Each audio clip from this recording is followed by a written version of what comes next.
جمعے کے دن درود و سلام پڑھنے کی بڑی برکتیں، بڑی فضیلتیں، بڑی عظمتیں ہیں۔ ان تمام تک فضیلتوں کو، عظمتوں کو، برکتوں کو مد نظر رکھتے ہوئے ایک مرتبہ اپنے آقا و مولا صلی اللہ علیہ وآلہ وسلم کی بارگاہ میں بلند آواز سے انتہائی محبت اور خلوص کے ساتھ درود و سلام کے نذرانے پیش کیجیے۔ اللہم صلی علی سیدنا و مولانا محمد طب القلوب و دوائها وعافیت الابدان و شفائها ونور الابصار و ضیائها وروح الارواح وغذائها وعلى آلہ واصحابہ وبارک وسلم۔ انگریزی مہینوں میں سے اگست کا مہینہ ہمارے درمیان ہے۔ پاکستان میں رہنے والوں کے لیے بالخصوص اور ساری دنیا میں رہنے والے مسلمانوں کے لیے بالعموم اگست کا مہینہ اس حوالے سے بہت اہم تر ہے کہ ہمارے قومی تہواروں میں سب سے بڑا قومی تہوار اگست کے مہینے میں ہی 14 تاریخ کو منایا جاتا ہے، اس لیے کہ 14 اگست 1947 یہی وہ مہینہ تھا کہ جب ساری دنیا کے نقشوں میں پاکستان ایک اسلامی ریاست کے نام سے ابھرا اور ساری دنیا نے پاکستان کو ایک اسلامی ریاست کے حوالے سے قبول کیا۔ اس لحاظ سے ساری دنیا میں ملک پاکستان میں بالخصوص چونکہ یہ ہمارے لیے آزادی کا دن ہے، تو آزادی کے دن کو قومی سطح پر منایا جاتا ہے۔ ساری دنیا میں اپنی اپنی تاریخ میں آزادی کا دن منایا جاتا ہے، تو 14 اگست چونکہ پاکستان کے لیے یوم آزادی ہے، آزادی کا دن ہے، تو اس دن بھی منایا جاتا ہے، اس لیے کہ آزادی ایک بہت بڑی نعمت ہے۔ تو جس دن یہ نعمت ملی تو اس دن خوشی منانے کا تصور قرآن و حدیث میں موجود ہے۔ ہاں، اس بات پر گفتگو ہے کہ ہمارے یہاں جو 14 اگست کے دن خوشی منانے اور جشن آزادی منانے کا طریقہ ہے، اس پر گفتگو ہے کہ آیا یہ طریقہ صحیح ہے یا غلط ہے، اور اس طریقے کا رد عمل کیا ہوگا۔ ہمارے ہاں جو جشن آزادی منانے کا طریقہ سال ہر سال سے چلا آ رہا ہے، اور جیسے جیسے جدت پسندی انسانوں کے مزاج میں مزید غالب ہو رہی ہے، ویسے ویسے اور نئے نئے طریقے ایجاد ہو رہے ہیں۔ تو ہمارے ہاں جشن آزادی منانے کا طریقہ یہ ہے کہ وہ چھٹی کا دن ہے تو خوب ادھم بازیاں کریں، رات گئے تک جاگیں، مختلف راگ و رنگ کی محفلیں اور تقریبوں کا اہتمام کیا جائے، جس میں مردوں عورتوں کا اختلاط ہو، بے حیائی ہو، بیہودہ گانے ہوں، ادھم بازیاں ہوں، من چلے لڑکے گلیوں میں سائلنسر نکال کر گھومیں، اور جنہیں یہ ساری چیزیں نہ ملیں وہ ایک سستا سا خوشی منانے کا طریقہ ہے باجا، تو وہ لیں بجاتے پھریں، تو سارے دن اسی انداز میں گزار دیں، اور پھر آخر میں ہم کہیں کہ ہم نے جشن آزادی کی خوشی منا لی۔ تو اس کے علاوہ تو کوئی ایسا طریقہ ہمیں دکھتا نہیں ہے، نظر نہیں آتا کہ کوئی عقل مند کہے کہ یہی طریقہ ہے۔ تو آیا یہ طریقہ صحیح ہے یا غلط ہے؟ تو دو لفظوں میں جو بھی عقل مند شخص ہے وہ کہے گا یہ طریقہ غلط ہے۔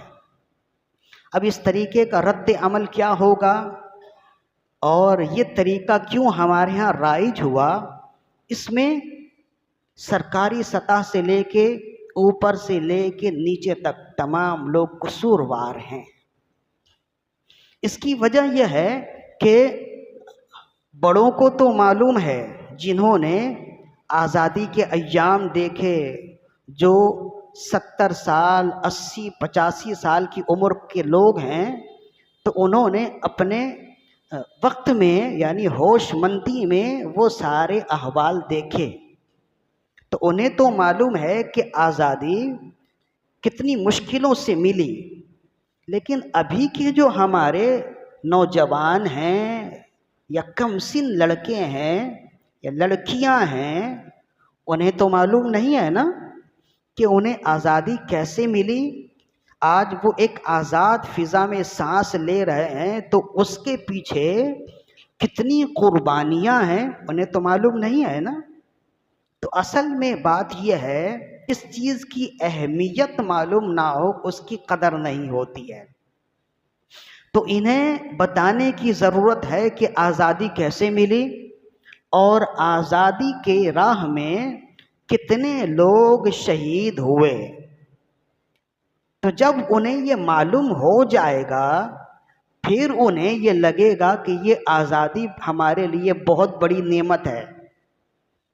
تو اس پر تو گفتگو ہم آئندہ بھی کریں گے۔ صرف یہ سمجھ لیجئے، ایک محتاط اندازے کے مطابق پاکستان کی آزادی کے لیے جان دینے والے، شہید ہونے والے مسلمانوں کی تعداد 18 سے 20 لاکھ ہے۔ 18 سے 20 لاکھ یہ وہ تعداد ہے جس سے ایک چھوٹا سا ملک بن جاتا ہے، ایک بڑا شہر آباد ہو جاتا ہے، یعنی پورے کا پورا ملک یا پورے کا پورا شہر صفحے ہستی سے مٹا دیا گیا۔ اور ان 20 لاکھ مجاہدین میں 22,000 وہ علماء ہیں جو دین کی سربراہی کر رہے تھے، جو جید علماء، ہم جیسے ایسے بیکار علماء نہیں، جید علماء جنہوں نے زندگی قرآن و سنت کی خدمت میں لگائی، وہ علماء 22,000 کی تعداد میں ہیں۔ تو کیسے کامیابی ملی، کیسے آزادی ملی؟ جب اس طرف توجہ کی جائے، جب ان باتوں کو پڑھا جائے، سنا جائے، تو پھر اندازہ ہوگا کہ یہ ایک آزاد ریاست ہمارے لیے بہت بڑی نعمت ہے۔ تو جب کوئی شخص کسی چیز کو نعمت سمجھ لے تو پھر اس کی قدر کرے گا نا۔ تو اب ہمارے یہاں معاملہ یہ ہے کہ اس آزادی کی ہم قدر نہیں کر رہے، اور جب ہم قدر نہیں کر رہے تو آزاد ہونے کے باوجود ہم ایک طرح سے غلام ہیں، مکمل طور پر ہم آزاد نہیں ہیں۔ آزاد ہونے کے باوجود ہم مختلف طرح سے غلام بنا دیے گئے ہیں، ذہنی طور پر، سماجی طور پر، معاشی طور پر ہم غلام بنا دیے گئے ہیں۔ اس کی ایک بہت بڑی وجہ یہ ہے کہ ہم نے اس آزادی کی نعمت کو سمجھا نہیں، جانا نہیں، اور جب ہم نے اس نعمت کو جانا نہیں تو ہم نے اس کی قدر نہیں کی، اور جب ہم نے اس کی قدر نہیں کی تو آہستہ آہستہ یہ نعمت آزادی اب ہماری زندگی سے رخصت ہو رہی ہے۔ یہ اللہ کا لازوال قانون ہے، لَإِن شَكَرْتُمْ لَأَزِيدَنَّكُمْ وَلَإِن كَفَرْتُمْ إِنَّ عَذَابِي لَشَدِيدٌ۔ اگر تم میرا شکر ادا کرو ہم تمہیں اور دیں گے، اور اگر تم نے میری ناشکری کی تو میرا عذاب بہت شدید ہے۔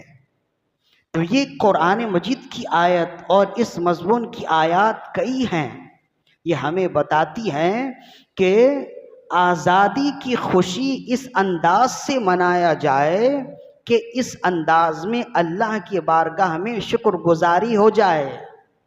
اگر آزادی کی خوشی اودھم بازیوں سے منائی جائے تو یہ اللہ کی بارگاہ میں اظہار تشکر نہیں بلکہ اظہار تکبر ہے، اور اللہ تکبر کرنے والوں کو پسند نہیں فرماتا ہے۔ چنانچہ حضرت جنید البغدادی رحمہ اللہ، تو انہیں کسی نے تحفے میں ایک پرندہ دیا، تو وہ پرندہ آپ سے باتیں کرتا تھا۔ اب باتیں کرنے کا انداز یا تو انسانوں جیسا ہو سکتا ہے یا پھر جو اللہ کے ولی ہوتے ہیں وہ ایسے ہی جانوروں کی زبان بھی جان لیتے ہیں۔ تو بہرحال کتابوں میں ہے کہ وہ آپ سے باتیں کرتا۔ تو ایک مرتبہ وہ کہنے لگا کہ اے جنید، تم تو اپنے دوستوں کے ساتھ ملتے ہو، اپنے رشتہ داروں کے ساتھ ملتے ہو، کیا یہ اچھی بات ہے؟ کیا یہ انصاف ہے کہ تم ہر ایک سے ملو اور تم نے مجھے قید خانے میں قید کر رکھا ہے؟ تو حضرت جنید البغدادی رضی اللہ عنہ آپ بہت روئے، آپ کو احساس ہوا کہ نہیں یہ قید میں ہے، آپ کو یہ بات بہت دل میں لگی، آپ نے اسے آزاد کر دیا۔ تو کہتے ہیں جب وہ جانے لگا تو اس نے کہا یہ بات یاد رکھیے، جو پرندہ جب تک رب کی بارگاہ میں ذکر کرتا رہتا ہے، رب کی نعمتوں کا شکر کرتا رہتا ہے، وہ آزاد رہتا ہے، اور جیسے ہی وہ رب کا ذکر بھلا دیتا ہے، اس کی نعمتوں کو فراموش کر دیتا ہے، وہ قیدی بنا دیا جاتا ہے۔ تو کہنے لگا اے جنید، ایک بار میں رب کا ذکر کرنا بھول گیا تھا تو سالوں قیدی بنایا گیا، ان انسانوں کا کیا حال ہوگا جو زندگی بھر اللہ کی نعمتوں کو بھلائے بیٹھے ہیں۔ تو اس نے کہا میں آپ سے وعدہ کرتا ہوں اب کبھی بھی اللہ کی نعمتوں پر ناشکری نہیں کروں گا اور ہمیشہ اللہ کا ذکر کروں گا۔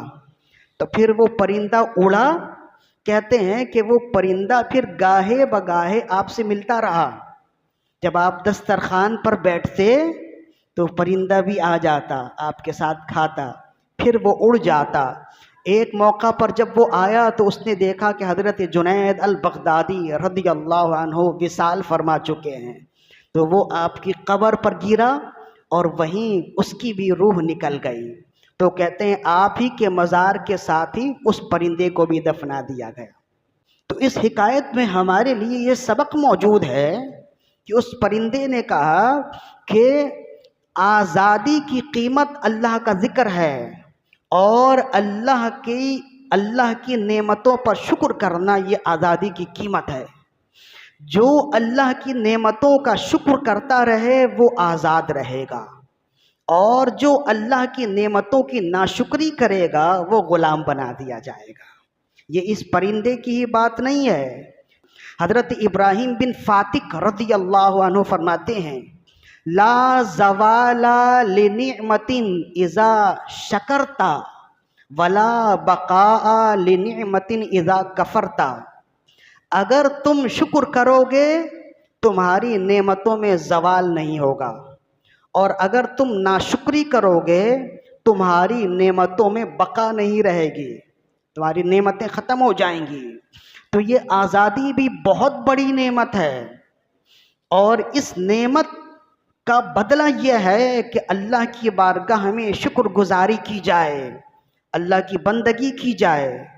تو آج جب سے ملک پاکستان ایک آزاد ریاست کے طور پر دنیا کے نقشے میں آیا، اس دور سے لے کے آج کے دور تک اس آزادی کا بدلہ کسی نے نہیں چکایا، اور سب سے بڑھ کر نافرمانی اور اللہ کی ناشکری اور اللہ کی بارگاہ میں وعدہ خلافی یہ ہے کہ ہمارے اکابرین نے 20 لاکھ جانوں کی قربانیاں دے کر اس پاکستان کو بنایا، اور رب سے یہ وعدہ کیا تھا کہ ہم اس ملک میں تیرا نظام نافذ کریں گے، نظام مصطفیٰ تیرے نبی کا نظام نافذ کریں گے۔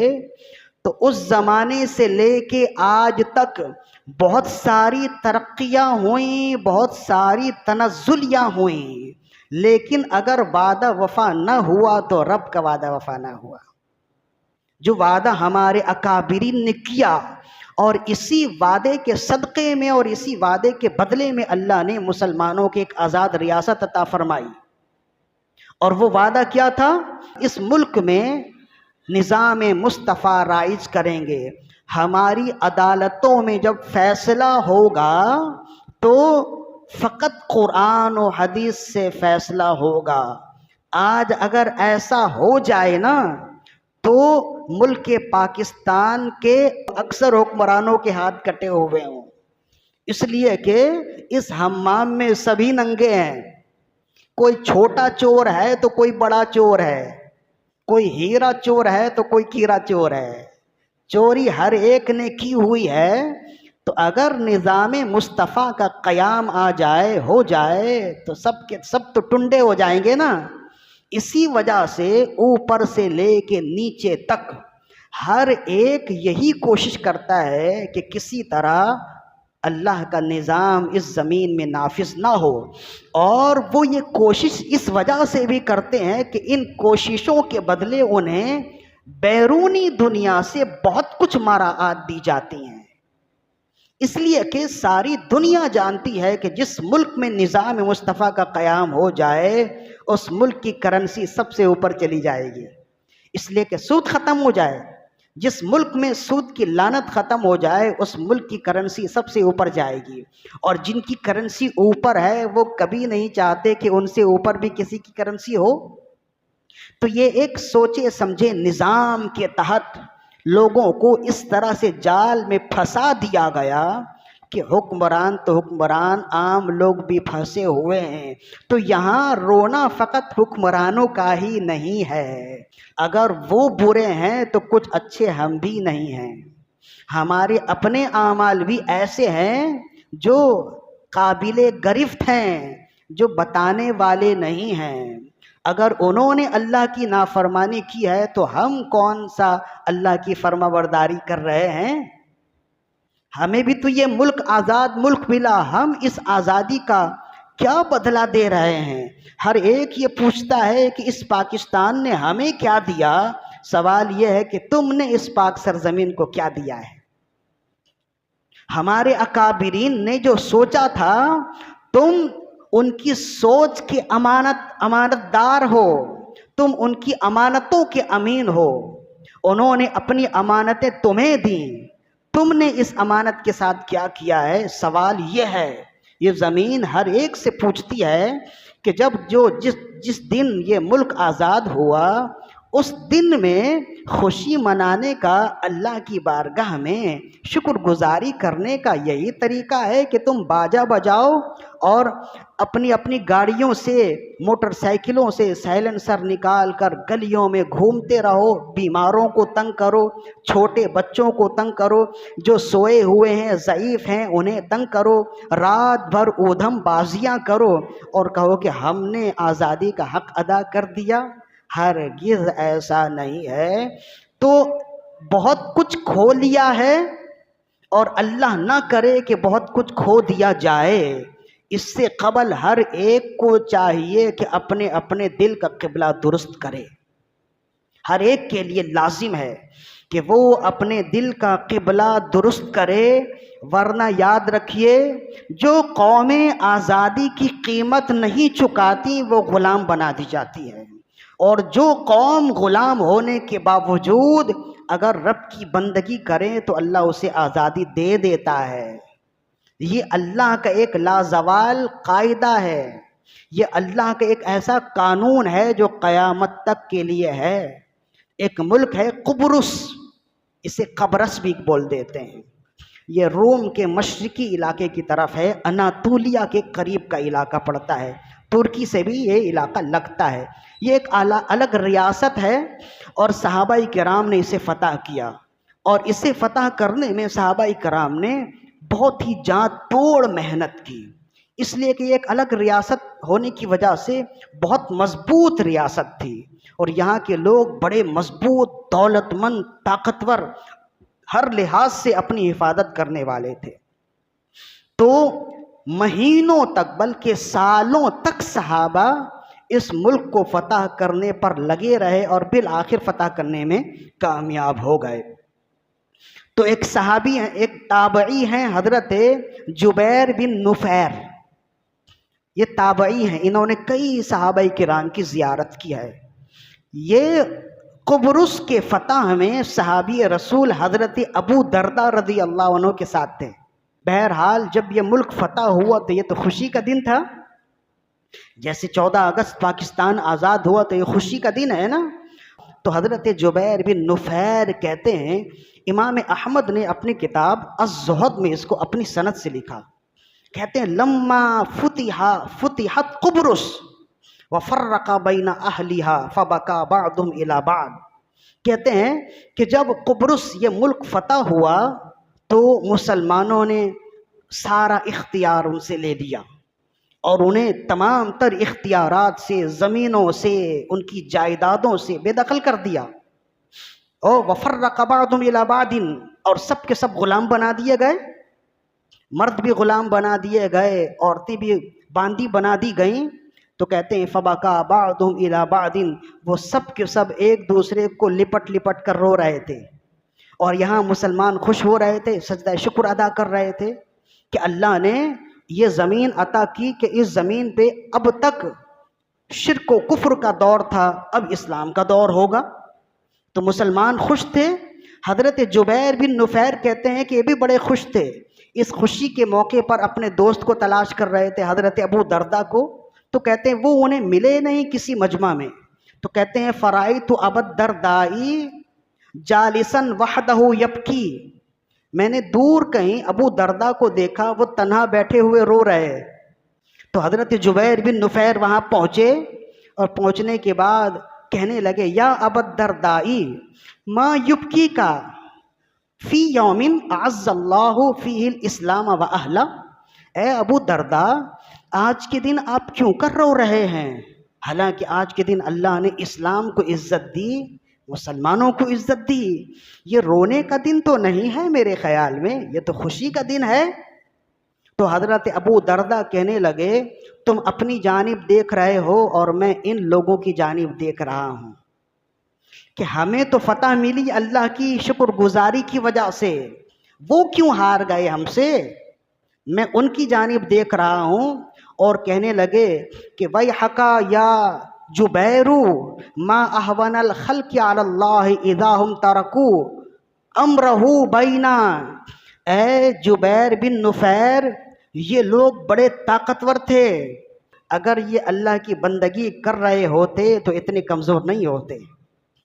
یا امت قاہرۃ ظاہرۃ لہم الملک، یہ ایک بہت بڑی امت تھی، یہ ایک بہت بڑی قوم تھی، اور یہ طاقتور لوگ ہیں، ان کا ایک ملک تھا، لیکن اذا ترکوا امر اللہ فصاروا الی ما ترى، جب انہوں نے اللہ کی بندگی چھوڑ دی تو دیکھو کیسے آزادی سے غلامی کی طرف چلے گئے، کیسے مضبوطی سے کمزوری کی طرف چلے گئے۔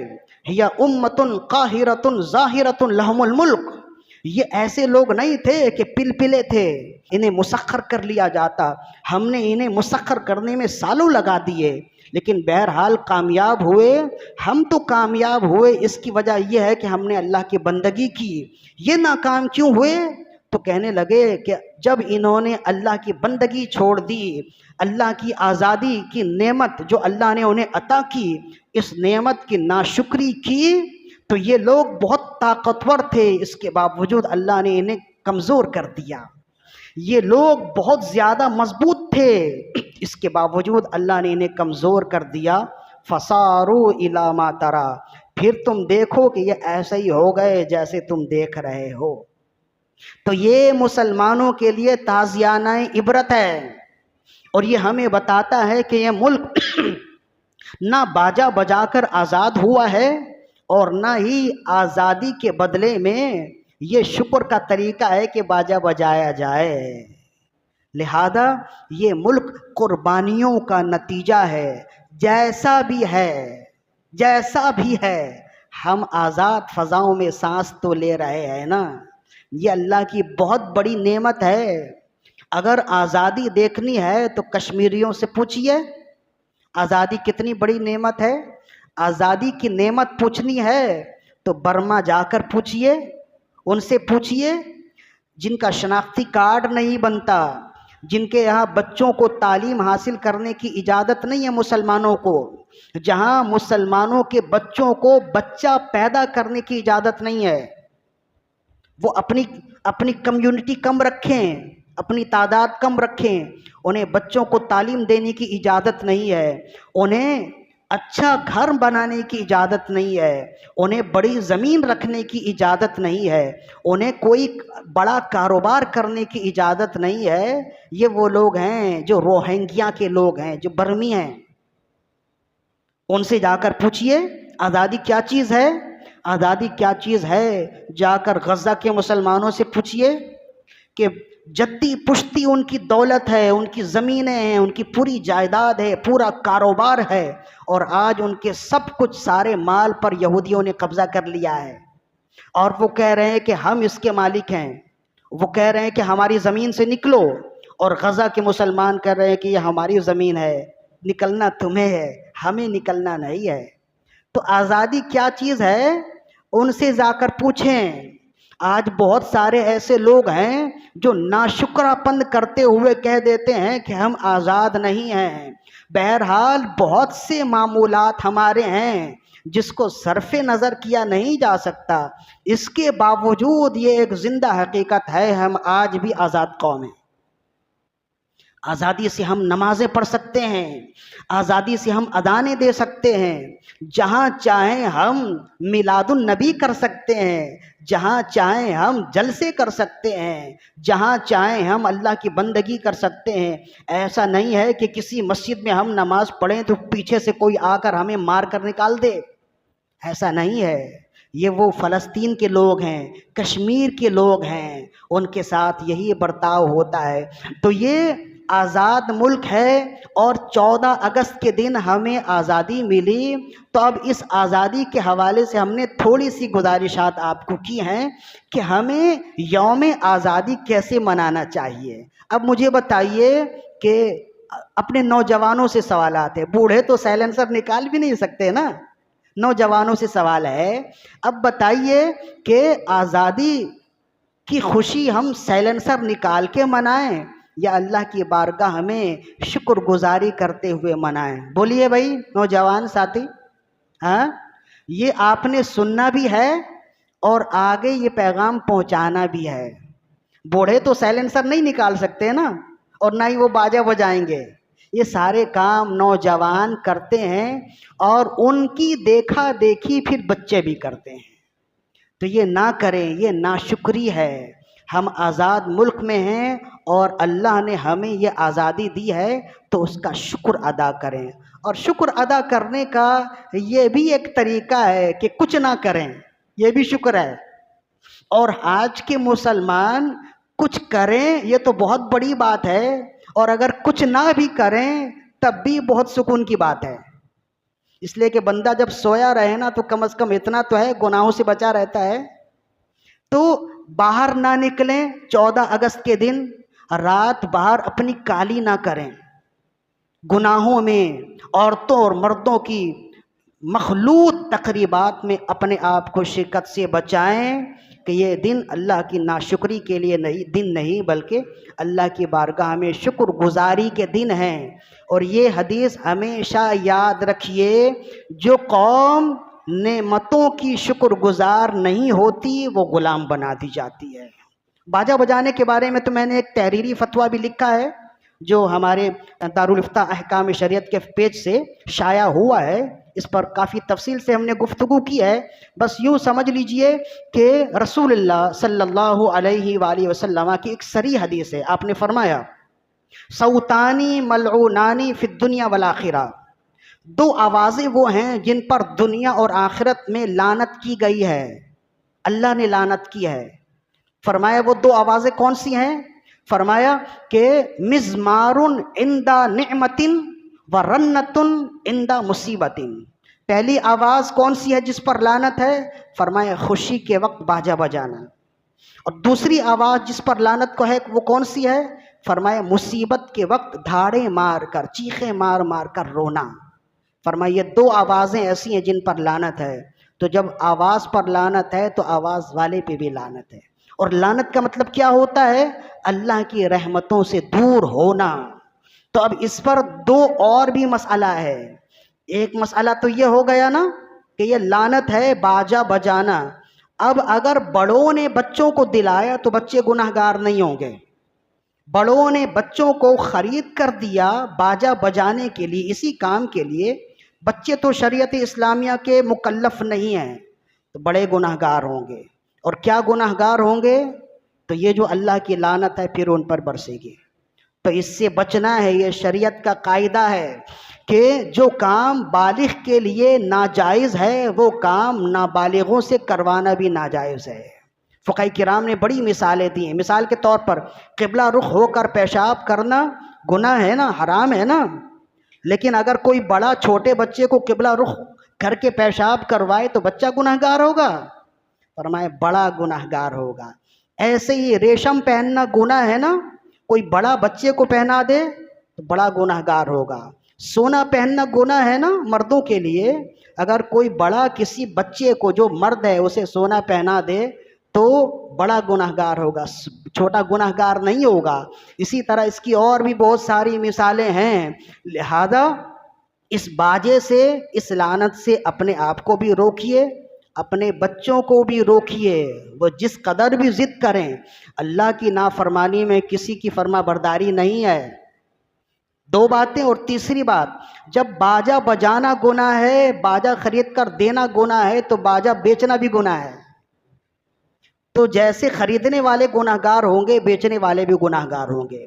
یہاں باجا سے مراد یہی باجا، مروجہ باجا ہے جو 14 اگست کے دنوں میں بیچا جاتا ہے، ورنہ اسی طرح سے بلکہ اس سے اور زیادہ زوردار باجے وہ ہوتے ہیں جو بعض گاڑیوں میں لگے ہوتے ہیں، اس سے وہ باجا مراد نہیں ہے، اس لیے کہ وہ لہو و لعب کے لیے یا کھیل کود کے لیے نہیں ہوتے۔ ٹرین کا باجا بھی تو دیکھا ہے نا، میلوں سے اس کی آواز آتی ہے، لیکن وہ باجا اس سے الگ ہے، اس کا حکم۔ اسی طرح گھروں میں دستک دینے کے لیے بھی باجا لگایا جاتا ہے نا، جسے ڈور بیل کہتے ہیں، تو وہ بھی بسا اوقات باجا ہوتا ہے، بسا اوقات کوئی اور آواز ہوتی ہے، تو وہ اس حکم سے مستثنیٰ ہے، اس لیے کہ وہ ضرورت کے لیے ہے، کھیل کود کے لیے نہیں ہے۔ اس کی مزید اور بھی احکام ہیں، انشاءاللہ اسے ہم آئندہ بیان کریں گے۔ اللہ تعالیٰ سے دعا ہے کہ ہماری آج کی حاضری اپنی بارگاہ میں قبول و مقبول فرمائے۔ بما